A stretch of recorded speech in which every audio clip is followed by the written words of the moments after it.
मोजाङै जोबलांबाय आरो दिनै बे बड'लेण्ड सिम काप 1.0 बेखौ आसामनि गिबि मन्थ्रि डक्टर हिमन्त बिश्व शर्माया बेखेवनानै होदोंमोन।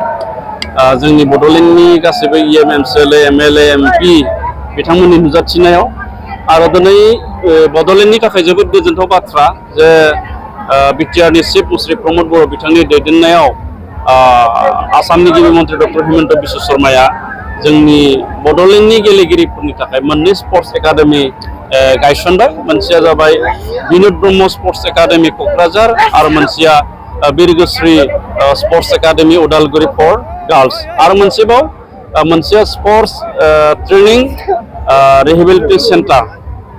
बे sports training and rehabilitation centre बेबो जोंनि बड'लेण्ड ओनसोलनि गेलेगिरिफोरनि थाखाय जोबोद मोनसे मोजां बियो अनुस्थान एबा मोजां मोनसे इनस्टिट्यूशन जेराव गेलेगिरिफोरखौ ट्रेनिंजों लोगोसे इन्जुरि जानायफोरखौ बेवहाय ट्रेनिं लानाय बा फाहामथायनि बेबस्था होनाय जागोन। आरो बड'लेण्ड सिएम कापआ जोंहा बोसोरै जागोन।